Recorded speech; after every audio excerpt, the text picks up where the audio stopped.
핵무장을 해야 하나 말아야 하나?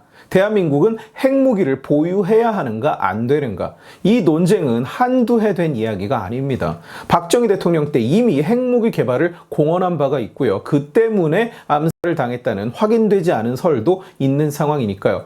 정권마다 이 이야기가 한 번씩이라도 나오지 않은 적이 없었고 윤 대통령도 정권 초기부터 핵무기 개발에 대한 논의를 살짝 하다가 한미회담에서 일단은 안 하는 걸로 결정이 난 상태입니다. 당시에 결정된 내용은 전술 핵무기 대한민국 재배치 하지 않는다. 독자적인 핵무기 개발도 하지 않는다. 대신 핵우산에 대한 협력을 강화한다. 이런 거였습니다. 좀 어중간하죠. 한국이 나토식 핵무기 공유, 핵무기의 사용에 대한 일정 부분의 지분, 결정력을 행사할 가능성을 열어둔 것은 진전이기는 하지만 일단 급한 불만 껐다. 그냥 문제를 덮어버렸다는 느낌이 강하게 드는 임시 방편입니다. 그런데 그 상황이 바뀌고 있어요. 국내에서 또 국외에서도. 지금 국힘당은 전당대회를 진행 중인데 당대표 후보들의 핵무장에 대한 생각이 이슈가 될 정도로 관심이 고조되는 중입니다. 미국 내에서 입장 변화가 크게 눈에 띄어요. 미국의 기본 입장은 늘 핵무기의 확산에 반대하는 겁니다. 동맹일지라도 핵무기는 만들지 말라, 용인할 수 없다. 대신 핵우산을 씌워주겠다. 동맹으로서 보호해주겠다. 이런 태도를 일관되게 유지하고 있어요. 이른바 핵무기 개발 도미노를 막아야 한다는 겁니다. 너도 나도 개발해서 모두가 핵무기를 갖게 되는 상황을 막자고요. 미국은 대한민국의 전술 핵을 재배치하는 것에도 미온적인 입장이었습니다. 지난 워싱턴 회담에서도 전술 핵 재배치조차 거부됐다는 것만 봐도 그래요. 미국이 걱정하는 것은 우발적인 세계 핵전쟁이에요. 저기서 쏴버리면 이쪽에서도 쏴버리고 옆 나라가 피해를 봤다고 또 쏘고 그러다가 전 세계에 핵폭탄이 떨어지는 상황을 막자는 게 미국의 생각인 겁니다. 그런데 그 입장이 미묘하게 바뀌고 있다는 거예요. 한국에 전술 핵무기를 재배치할 것을 미국 측에서 먼저 이야기하고 또 일각에서는 아예 한국이 핵무기를 개발하는 걸 용인할 수밖에 없다는 의견을 내놓고 있기도 해요. 한국에는 미국의 전술 핵무기가 사실 굉장히 많이 있었습니다. 70년대에는 핵포탄, 핵미사일 등 수백 기가 한국에 와 있었고요. 전투기에 핵미사일을 달아놓고 늘 대기하고 있기도 했어요. 그러다 차츰차츰 줄어서 1980년대 말쯤엔 거의 없어졌다가 1991년에 혹시나 핵무기를 치우면 북괴도 핵무기 개발을 멈추지 않겠느냐 하는 기대감으로 완전히 철수해버려요. 그 헛된 기대를 30년도 더 전부터 했던 겁니다. 그리고 그 뒤로 다시는 배치되지 않았어요. 그래서 전술 핵의 재배치라고 부르는 겁니다. 얼마 전에 볼턴이 방한해서 전술 핵 재배치의 운을 띄웠고요. 트럼프가 대통령일 때 아시아 담당 안보 참모였던 앨리슨 후커도 한국은 핵무기 개발로 내몰리고 있다면서 어쩔 수 없다는 입장을 보여줬습니다. 미국 상원 군사위원회에서도 한국의 핵무기를 재배치하고 한국과 핵무기를 공유해야 한다는 보고서가 최근에 나왔고요. 상원 외교위원회 역시 핵무기를 주지 않으면 미국의 동맹 전열이 흐트러질 수 있다. 적들 앞에서 우리 동맹이 무력해 보인다. 그래서 전술 핵무기 재배치를 고려해야 된다. 이런 의견을 내놨습니다. 이 모두가 지난 한 달 사이에 나온 이야기들이에요. 이렇게 동시다발적으로 여기저기서 이야기가 나오는 것은 분명히 이유가 있습니다. 핵무장을 추진하는 것에는 세 가지 안이 있어요. 첫째, 독자적으로 핵무기를 개발하고 보유하는 것. 둘째, 미국의 핵무기를 한국에 배치해 놓고 사용 권한을 공유하는 것. 셋째, 개발은 하지 않되 핵 처리 능력만 올리고 재처리를 해서 가지고 있는 것. 일본의 모델이 이렇습니다. 일본은 사찰을 받는 조건으로 핵연료 재처리를 승인받았고요. 필요한 기술도 이미 다 개발되어 있어요. 그래서 일본의 핵무기는 overnight, 하룻밤이면 완성된 핵무기를 보유하게 된다고 이야기합니다. 기술이 전부 다 이미 완성되어 있어서 조립만 하면 된다고요. 반면에 한국은 사용 후 핵연료의 재처리가 금지되어 있는 상태예요.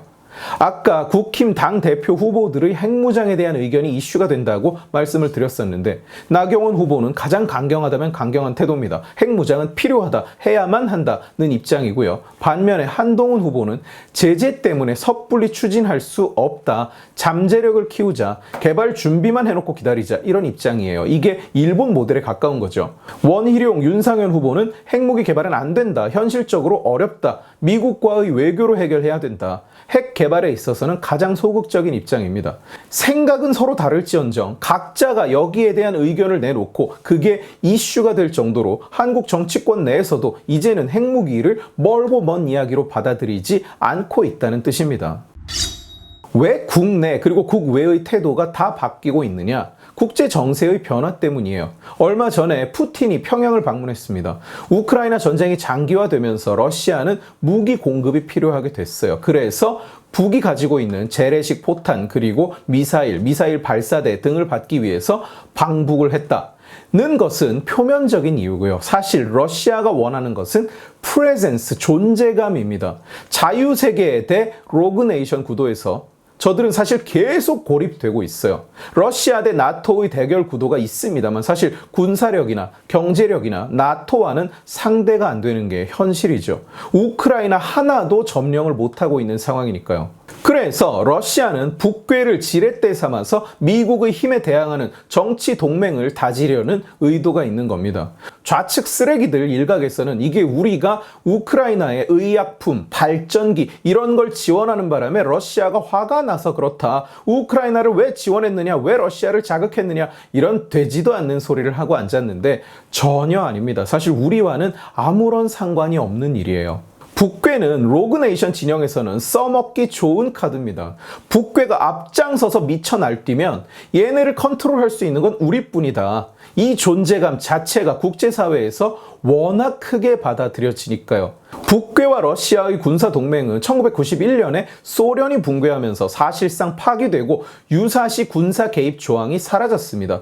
접촉한다라는 조항만 남아 있었어요. 전쟁 발발 시 양국은 접촉한다, 껍데기만 남아 있던 거죠. 그런데 이번 회담에서는 유사시에는 지원한다, 자동 개입 조항이 포함됐습니다. 한미 상호 방위 조약 같은 개념이 추가가 된 거예요. 그러면서 러시아와 북괴가 일종의 동맹 상태로 복귀된 겁니다. 대신 북은 러시아로부터 군사 기술을 얻게 될 것으로 예측되고 있어요. 북괴가 미사일 기술, 특히 ICBM 기술을 받아서 완성하면 미국이나 유럽의 활동은 움츠러들 수밖에 없습니다.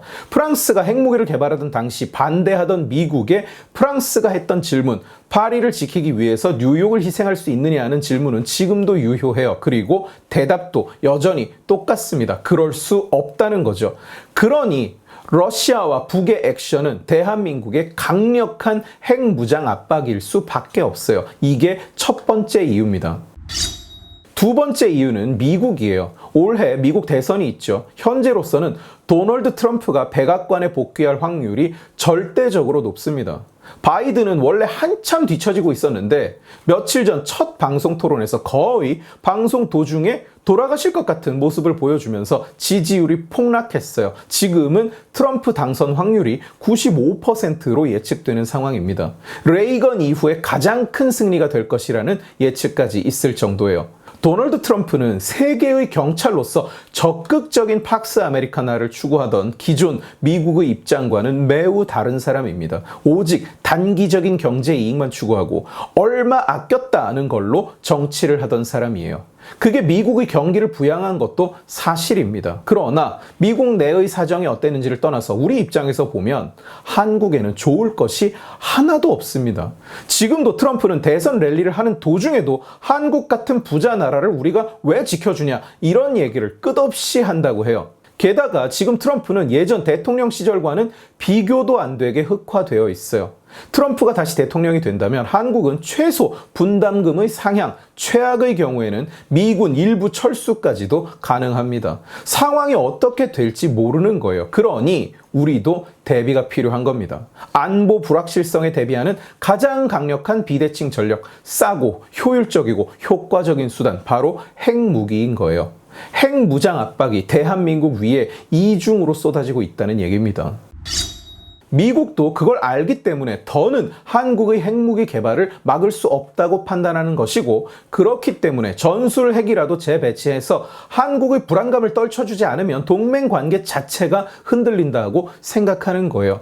확산 금지만 고집하다가는 죽도 밥도 안 되겠다는 판단하에 입장이 변해가고 있다는 뜻입니다. 정답은 없는 문제입니다. 다 장단이 있어요. 전면적인 핵무기 개발을 시작해도 장단이 있고, 기술만 찔끔찔끔 개발하는 것도 장단이 있고, 미국의 핵미사일을 한국에 갖다 놓는 것도 장단이 있습니다. 그러나 어떤 선택을 하든지 상황이 변했다는 것은 먼저 인정하고 시작을 해야 됩니다. 우리는 북괴에게 시간을 너무 많이 줬어요. 시간을 너무 많이 주는 바람에 이제는 북괴의 핵무기는 절대로 포기시킬 수 없습니다.